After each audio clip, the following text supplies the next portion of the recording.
Hey folks, I just wanted to shoot a quick unboxing video for the Centroid acorn hardware I got, as well as the ShopBot upgrade kit. It includes the separator motors and the drives and the power supplies and all that. So, well, let's get right to it. What we're going to first start off with is the controller. I unboxed this myself because I needed to see what was inside of it to make sure everything was there. But we'll go through it. You got a nice decal. That's kind of upside down. Yeah? Might look good to you there. Some startup instructions. An acrylic panel that's a cover for the board. Look at that. And here it is. I gotta remember I gotta do all this backwards because of where the camera's at. So there's the instructions and it's a stapled sheet. This is not supplied by Centroid. This is a breakout with the DB25 connector on it. I need to use this because I am using closed loop stepper motors. We have a shielded Ethernet cable, and they emphasize heavily that you need to use a shielded cable, and that's understandable considering how much noise there can be in a CNC environment. Let's see here. We have miscellaneous standoffs.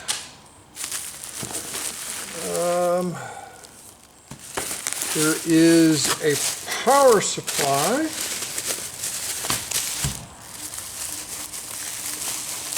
It's kind of nice they supply the supply.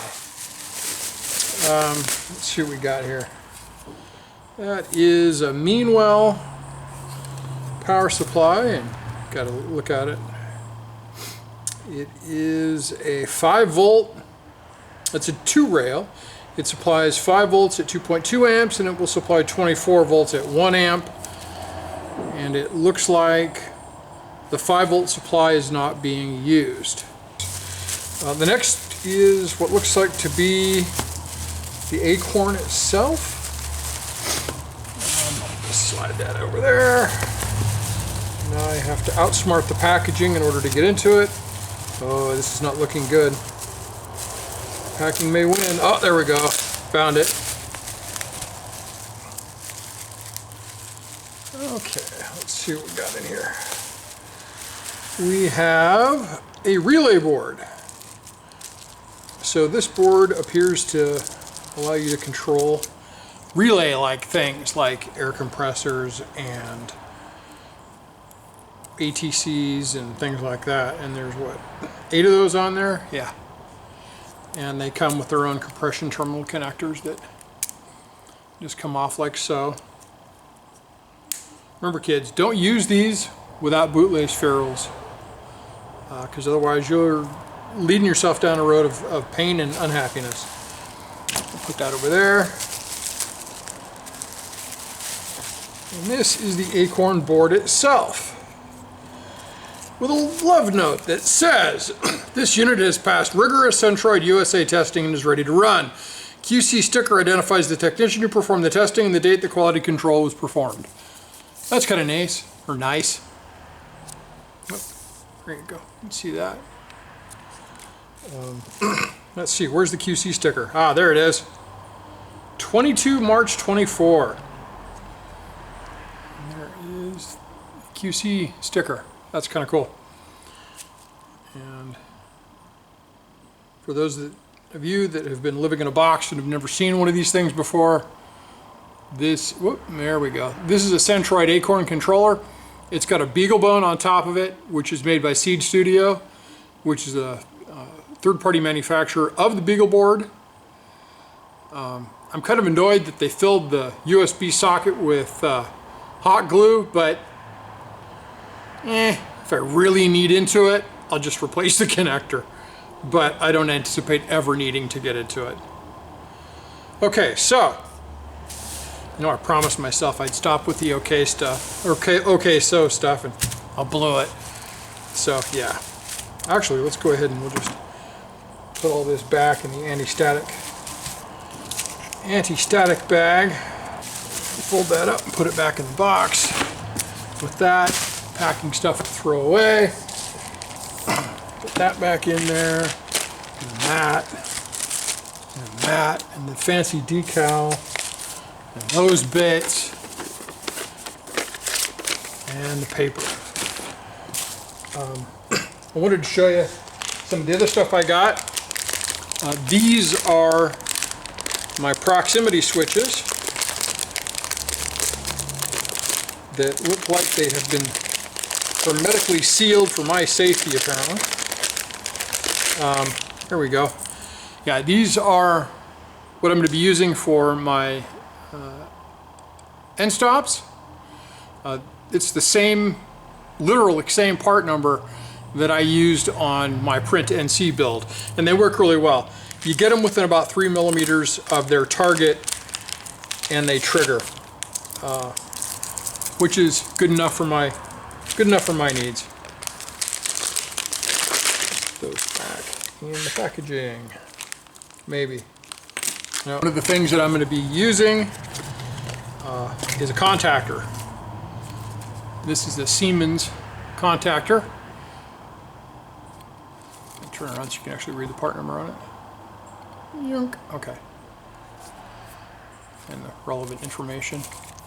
If anybody really wants to know the particulars about this contactor, I will be happy to provide that. Just throw a comment out there and I'll get it handled. This is one of the manuals that you get with the Acorn. This is available online. I printed it because I like having paper references that I can make notes on. This is the manual for the VFD that's currently on by ShopBot. I needed to print this because I needed information out of it because the Acorn does not come equipped with RS-485, which is how I'm currently communicating with the VFD. So I have to reconfigure it to use a PWM voltage and use some of the relays to start it, stop it, and change which direction it spins. Okay, the bit that I've been really waiting for is this thing. Oh my God. This is a 46-pound box, and it has my new stepper drives, the stepper drivers, and the gearboxes for the ShopBot. So let's go ahead and get this thing open. And let's not cut myself in the process.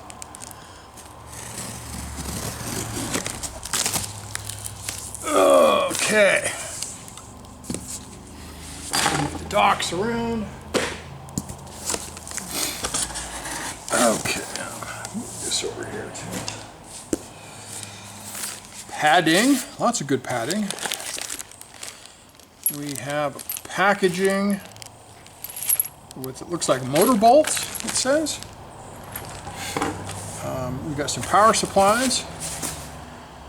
This is a 60 volt, 6.7 amp power supply. You can read that. There appears to be 2 of those bad boys in there.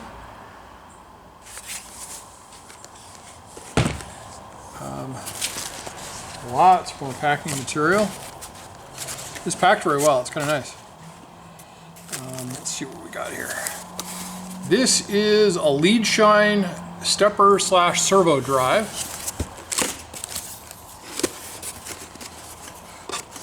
It is a CSD808.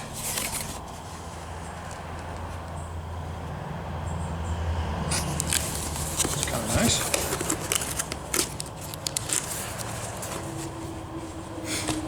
How many? There should be 3 or 4 of those in here. More packing material. Oh my God, so much packing material. I'm not going to complain. It's good stuff. Cabling. Looks like that's probably stepper cabling. Yeah, it's 4-pin connector. There's 1, 2, 3. Is that the same? Yeah, 3.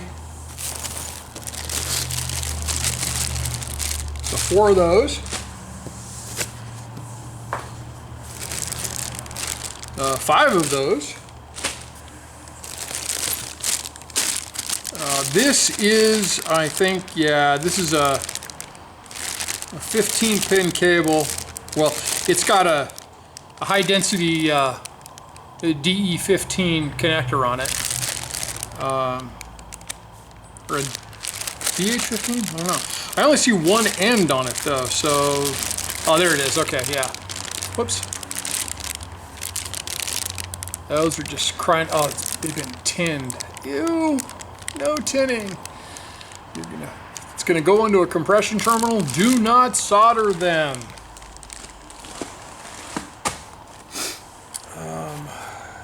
And if anybody wants to know why you don't solder wires that go into a compression terminal, leave me a note in the comments and I'll explain it to you. There is the second one of those and the third one of those. So I'm assuming that's for the closed loop system. Here we have a stepper motor with a huge gear on it, and that is because this is set up for the ShopBot, which uses a rack and pinion drive system. And I'm not going to unpack that right now. I might later. Here are the other stepper drives, which is good. There are 4 of those. And I'm thinking because this does not have a bracket on it, this is my Z-axis.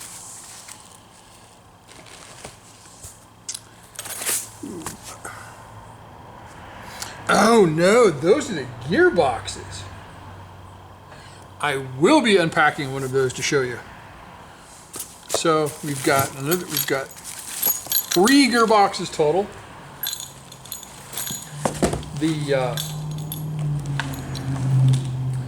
And I'm going to call it the short axis because I haven't decided whether or not I am going to retain the axis orientation that the ShopBot ecosystem uses, or if I'm going to translate that or configure the software to use the orientation that my print NC machine uses, and that is the y-axis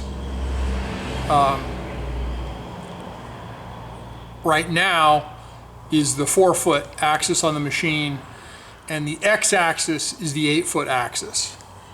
And I may flip that around. I haven't decided yet. But wow, those motors look really nice. Let's see what we got here. Oh, that's a chunky boy, isn't it?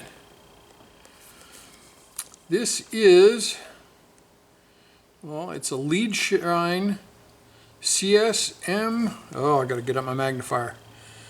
M2231-L, or no, 22331-L, 331-L. And it even calls out the colors of the pins. That's kind of nice. And it's interesting because this is a NEMA 23 size stepper motor, and my ShopBot uses NEMA 34s, and they're huge. In fact, I've got a plastic model of one, and I'll grab that really quick and show you. It's actually kind of an interesting size difference. Okay, so this is a model that I made of one of the motors that the force feedback system in the F-15 uses.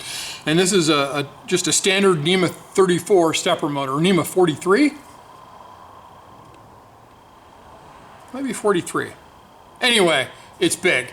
This is the same size as the motor that the ShopBot uses, the same physical dimensions. And then this is the new motor. And you can see there's a stark size difference. But I don't think it's going to be a problem because these go through those chunky gearboxes that we'll take a look at here real soon. But I'm going to go ahead and put that back and put this back, and we'll keep going. Okay, so that's all that's in this box.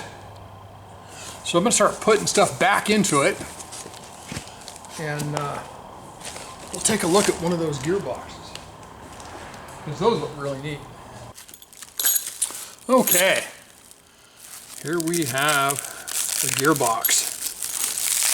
So let's see if I can outsmart this packaging. It's not always a guaranteed thing. I may have to resort to sharp instruments.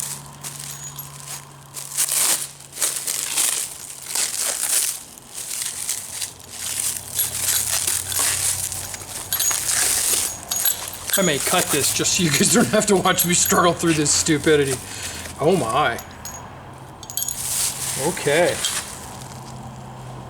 This is a sexy beast. This is also manufactured by Lead Shine. It's a planetary gearbox.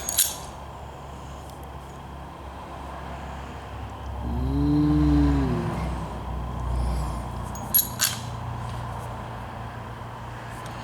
I'll show you the information on there.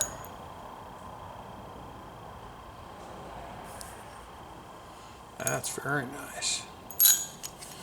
The drive gear is keyed, and it's got a collar for tightening on the stepper motor with an access port in the side to reach the hex screws inside to tighten that down.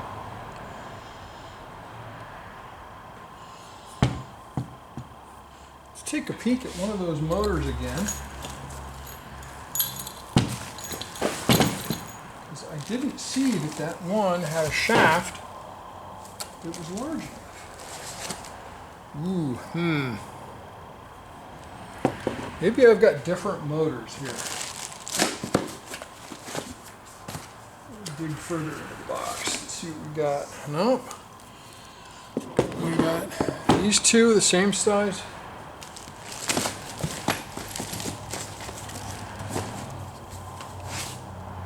Nope.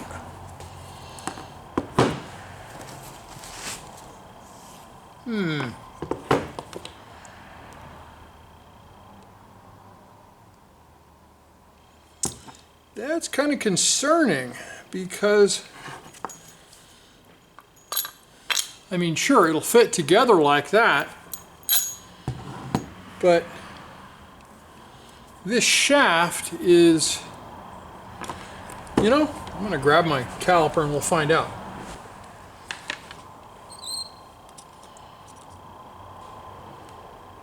It's about an 8mm motor shaft, and we've got about a 14mm or 13.95mm opening in that gearbox. So let me look at this. Aha! That's what I suspected. These are motor bushings.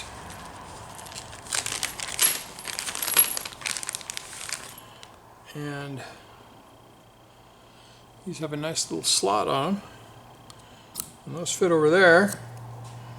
And those fit in there. And that is an absolute perfect fit. So, mystery solved on that. Okay. So it's cool because these are pre-installed, and I was looking at some of the instructions that I had read that Gary had written about this, and I was kind of leery about the tightening method. The text literally says bend the wrench, tightening it, and that's I mean, how many Newton meters is that? At any rate, that is what we've got. And it looks like we've got, well, there appears to be instructions in here. Let's see what we have in that for that. Yep. talks about doing the adapter plates, and although this shows a much fancier motor than I have, and that's okay.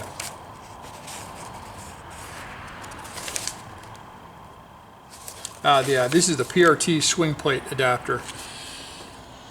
And I'm going to need to drill some holes, but that's okay.